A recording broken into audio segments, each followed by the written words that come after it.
Bonjour, bonjour. Alors aujourd'hui, je vais faire mes enveloppes pour mettre à l'intérieur de mon classeur en A5.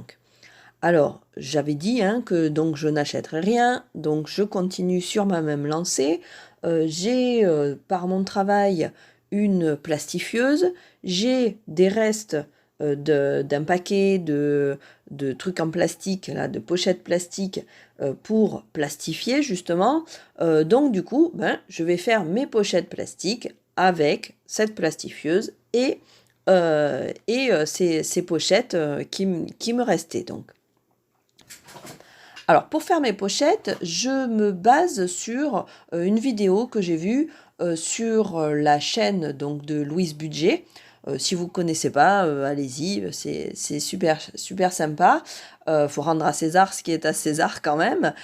Donc c'est elle qui m'a donné un petit peu l'idée de comment faire ces enveloppes avec justement la plastifieuse. Donc j'en profite et je le fais aussi puisque c'est des choses que j'avais sous. Donc bien évidemment, tout ça c'est adaptable. Même moi, ce qu'elle a fait, eh ben, je l'ai adapté à mes besoins à moi, à mon envie à moi, à ma déco à moi. Du coup voilà, donc tout ça, ça peut servir non pas je dirais pas que c'est un tuto parce que bah, utiliser une plastifieuse, hein, c'est pas ultra compliqué non plus.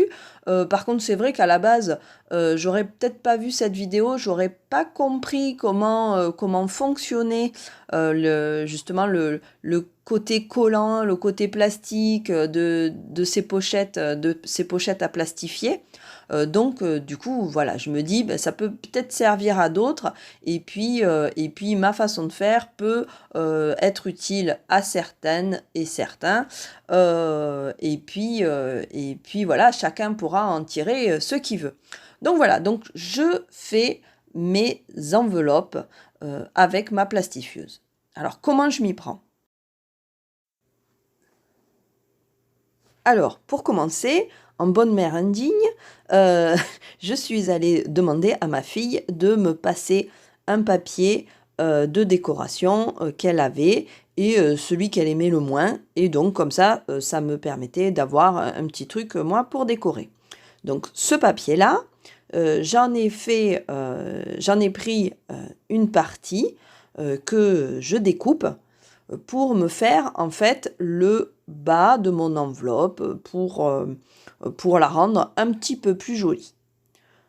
Donc je fais 3 traits bien évidemment, je fais 3 points et je fais un trait entre mes points pour arriver à tracer droit en fait, pour que ma découpe soit droite et égale de partout. Donc là j'ai pris 7 cm mais en fait ça pourrait être n'importe quelle taille, hein, quelle dimension, vous pouvez faire ce que vous voulez. Donc voilà, donc je découpe mon papier. C'est histoire que mes enveloppes, en fait, ne soient pas ternes. Voilà, j'avais envie d'autre chose que du tout transparent. Je voulais pas non plus euh, faire tout opaque, hein, bien évidemment, sinon c'est beaucoup moins pratique. Mais voilà, c'est un mix des deux, on va dire.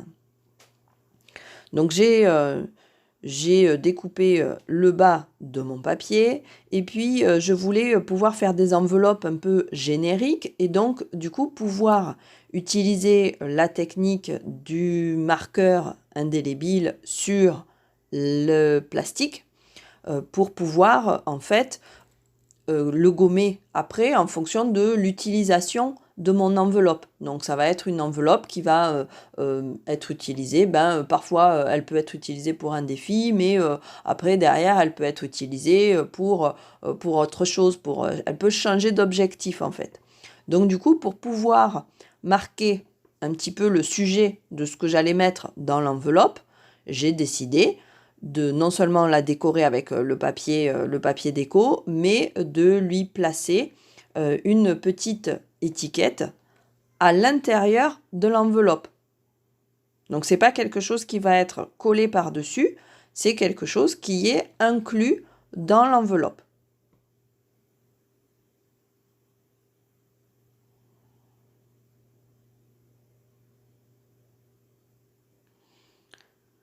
Alors là, c'est pareil, c'est du papier blanc, hein, c'est du papier canson que j'ai piqué aussi à ma fille. C'est le papier qu'elle a à l'école. Donc voilà, donc j'ai découpé sur 7 centimètres, hein, ça suffit. Ça viendra se placer sur le dessus. Euh, pour mettre un peu plus de... Voilà, pour que ce soit un peu plus joli, j'aime bien faire des bordures un petit peu colorées. Ça permet de se détacher de ce qu'il va y avoir derrière. Si je mets un tracker un peu blanc, parce que je ne l'ai pas encore rempli, ou même devant la partie décorée, la partie fleurie, ben, du coup, voilà, j'aime bien mettre le tour de ce que je mets en blanc, là, de cette étiquette. J'aime bien la décorer avec un petit peu un liseré, on va dire, de couleurs. Plus foncé généralement. Donc là, celui-là, j'ai pris mon feutre violet, et puis il y en a d'autres, je l'ai fait en rouge, une autre, j'ai fait en bleu. Enfin bon, voilà, j'ai essayé de changer les couleurs, ça varie un petit peu, et ça reste assez discret. Après, bien évidemment, on peut faire un liseré plus large que celui que je fais. Là, c'est juste histoire d'avoir une bordure, quoi.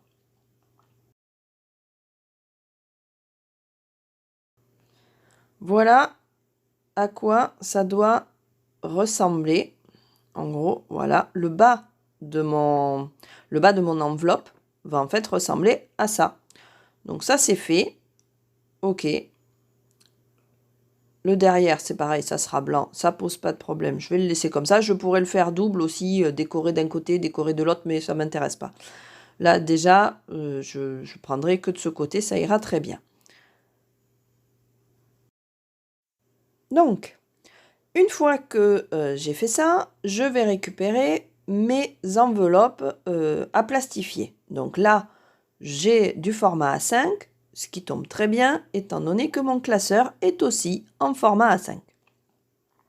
Je récupère, donc pour une enveloppe, il me faut 2 parties à plastifier. Je vais avoir une première partie qui va être le dessus et l'autre qui va être l'intérieur de ma pochette en fait. Donc là, je vérifie un petit peu comment c'est. Je fais attention parce que sur les bords, ici, si c'est trop juste sur la bordure, en fait, mon plastique ne va pas coller. Et donc, ça ne va pas adhérer et j'aurai pas quelque chose qui va pouvoir se fermer. Donc, du côté où je vais avoir les trous, ça va être un petit peu gênant. Donc, il faut toujours bien penser à avoir quand même une bordure autour de ce qu'on inclut à l'intérieur de sa pochette. Et quel que soit ce que vous allez inclure, hein, bien évidemment. Donc là, j'ai globalement comment va se présenter mon enveloppe. Je vais avoir la décoration et la petite partie où je vais pouvoir écrire, hein, ma petite étiquette. Et puis à l'intérieur, comme ça, je vais pouvoir y ranger ce que j'aurai à y ranger. Alors, pour celles qui connaissent pas trop, donc j'enlève ma déco là. Et quand on ouvre les enveloppes à plastifier, euh, c'est à l'intérieur, c'est en 2 parties. Et donc, on a une partie qui est plus rugueuse, c'est celle où il y a de la colle, et une partie sur le dessus, sur l'extérieur, qui est plus lisse. C'est celle c'est celle qu'on va avoir quand on aura plastifié. Mais la partie rugueuse à l'intérieur, c'est celle qui va adhérer au document. Alors, du coup, à l'intérieur, je vais placer ma deuxième pochette qui, elle, je vais la placer à l'intérieur pour en réalité faire l'intérieur de mon enveloppe. Donc la première chose que je fais, c'est que je vais prendre le gabarit. Donc là, j'ai pris une de mes anciennes feuilles de classeur qu'il y avait à l'intérieur. Et donc, pour voir un petit peu où est-ce que vont se situer les trous, jusqu'où va pouvoir aller ma pochette, en fait, pour pas avoir à trouer derrière. Donc là, bien évidemment, de base, elles sont égales. Mais par contre, moi, je vais la découper pour arriver à faire une pochette plus petite que ce qui va être plastifié. Donc, je vais donc découper. Alors, il faut faire attention parce que des fois, ça colle aussi. Ce qu'il y a à l'intérieur colle aussi un peu au ciseau. C'est un peu pénible. Là, j'ai des ciseaux, ils sont pas super. Mais bon, ça va le faire. Donc, je découpe une pochette qui va être plus petite, bien évidemment, puisqu'elle est à mettre à l'intérieur. Donc, plus petite en largeur. Et voilà, ça me laisse la place pour faire les trous, ici, de ce côté. Je vais vérifier quand même que c'est bon au niveau de la taille. Ok, c'est bon. Donc, je vais faire la même chose sur la hauteur, puisque je vais couper cette partie-là pour arriver à ce que mes deux autres feuilles de plastifieuse puissent se toucher et se coller et donc inclure la pochette que je vais rentrer à l'intérieur. Donc cette partie, on s'en fiche. Voilà, donc là, j'ai une pochette qui est plus petite, qui est lisse des deux côtés. Le but du jeu, hop, je retourne les deux côtés lisses l'un sur l'autre qui vont faire l'intérieur de ma pochette en fait. Le lisse est dedans. À l'extérieur, ça va être plus le côté rugueux puisque ça va coller à mon autre plastique de la pochette. Si j'arrive à l'ouvrir. Voilà. Ça va être, on va le mettre à l'intérieur. Donc, le côté rugueux va coller à l'autre côté rugueux. Donc, le fond de pochette, le devant de la pochette, qui lui aussi est rugueux. Alors, il faut bien mettre les deux morceaux de la pochette l'un sur l'autre, ça sera plus joli.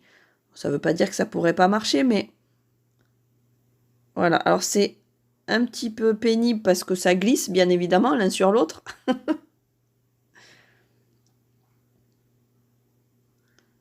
Voilà. Une fois que ça s'est mis, je peux placer ce que je veux sur le devant. Ça sera coincé entre ma pochette et le devant de la plastification. Voilà. Je referme et donc toutes les parties collantes vont soit se coller entre elles, soit coller à ma décoration. Voilà à quoi va ressembler ma pochette. J'allume ma plastifieuse, bien évidemment, puisque j'ai oublié tout à l'heure. Mais donc, voilà à quoi va ressembler ma pochette. Donc, je centre un petit peu, parce que sinon, ce sera moins joli. Voilà, donc j'aurai la place sur les côtés pour faire les trous. Alors, il faut se méfier aussi, parce que ça risque parfois de glisser un petit peu. Alors, je ne vous laisse pas toute la durée de chauffe de la plastifieuse, hein, on va aller plus vite. Et clac, magie de la vidéo sur YouTube, hop, le petit bouton passe au vert et donc je vais pouvoir placer mon enveloppe pour qu'elle soit complètement donc écrasée et qu'elle puisse être finalisée par la suite. Alors, petite opération délicate, c'est faire en sorte que rien ne bouge quand ça passe dans la plastifieuse. Donc là, c'est pareil, je ne pousse pas à l'intérieur, sinon ça va partir n'importe comment, et je laisse la plastifieuse faire son travail. Donc là, comme elle est chaude, eh bien, la colle va fondre et va faire en sorte que les différentes parties en plastique qui sont encollées vont se coller les unes aux autres, en fait, grâce au fait que ça ait chauffé. Donc, comme c'est un petit peu épais, étant donné qu'on a mis plusieurs couches de plastique, comme c'est un petit peu épais, moi j'avoue que je préfère le faire passer plusieurs fois. Alors à chaque fois, j'essaye de bien aplatir parce que des fois ça gondole aussi avec le plastique et je le fais repasser une deuxième fois pour être sûr que tout soit bien collé. De temps en temps, vous avez vu, il y a les petits noms de la marque là qui sont pris dans la colle et qui justement, quand c'est bien collé, disparaissent puisque la colle a fondu. Des fois, comme c'est un peu épais, en fonction de la chauffe de la plastifieuse, et bien du coup, ça reste un petit peu. Donc si vous voyez les noms, c'est qu'il faut repasser une deuxième fois. Et moi, par sécurité, je repasse toujours une deuxième fois. Donc là, c'est pareil, on ne tire pas de l'autre côté, sinon ça ne peut pas plastifier correctement. Donc j'attends que ça sorte, je récupère et j'aplatis un petit peu pendant que c'est encore chaud. Ça m'évite que ça gondole en fait. Sur le côté et la bordure, comme ça a collé forcément un petit peu, je coupe tout doucement cette petite partie, cette petite bordure, pour arriver à retrouver donc l'intérieur de ma pochette. Et effectivement, voilà, je peux y ranger à l'intérieur mes trackers, mes billets, je pourrais y mettre ce que je veux. Il va plus manquer qu'à faire les trous sur le côté pour pouvoir placer les anneaux. Alors là aussi, c'est pas bien compliqué. Je reprends ma feuille de gabarit. Je sais où vont passer les anneaux. Je la place correctement et je prends un petit feutre. Alors c'est plus simple avec un feutre indélébile, hein, mais là j'ai utilisé un feutre normal parce que l'autre je ne l'avais pas sous la main. Je trace les petits points. Et puis, derrière, je vais prendre, je ne sais pas comment ça s'appelle ça, ces machines à trous-trous là. Petit appareil pour faire les trous dans les feuilles, que tout le monde à peu près a dans son bureau. Et donc, je me place, je fais en sorte de voir la petite marque. Alors là, sur la vidéo, on ne la voit pas bien, mais je fais en sorte de voir la petite marque au travers du trou de ma petite machine à trous-trous là. Et, et puis je perce.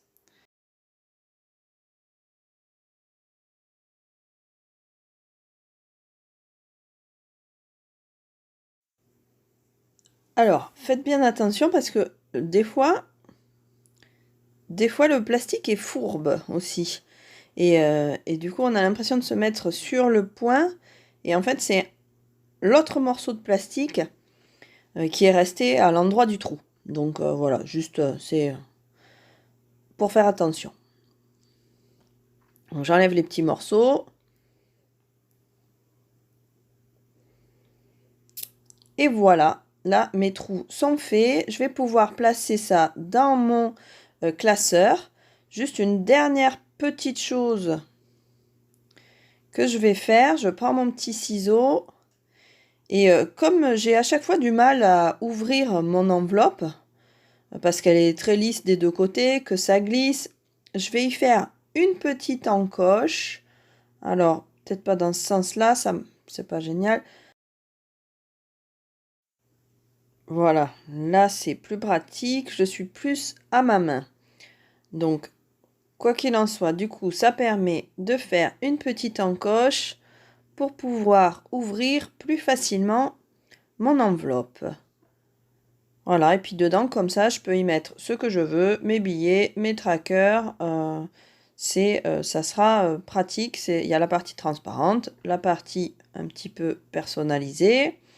De l'autre côté, j'aime bien rester transparente parce que ça me permet de tout voir. Comme ça, même si c'est des choses plus petites, bon là les billets ne rentrent pas dans ce sens, c'est du A5, mais ça me permet d'y voir. Sur le devant là, je vais pouvoir écrire le sujet de ce que je vais mettre dans mon enveloppe. Donc je prends mon marqueur permanent et puis je vais pouvoir marquer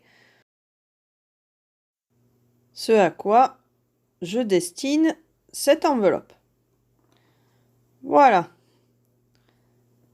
Donc du coup, eh bien celle-là, ça sera mon enveloppe pour les courses de la semaine. Et je vais pouvoir la ranger dans mon classeur. Donc, elle va impeccablement à l'intérieur. Et voilà. Une enveloppe. Et donc, je vais faire toutes mes enveloppes un petit peu comme ça pour pouvoir y placer mes billets et mes trackers pour certains. Alors c'est vrai que j'ai pas forcément fait ça pour toutes. Il y a des fois, il y en a certaines où j'ai mis mon tracker directement à l'intérieur. C'est-à-dire qu'au lieu de la décoration qu'il y a là, j'ai directement mis mon tracker que j'ai plus qu'à cocher. C'est toutes celles qui vont être récurrentes en fait.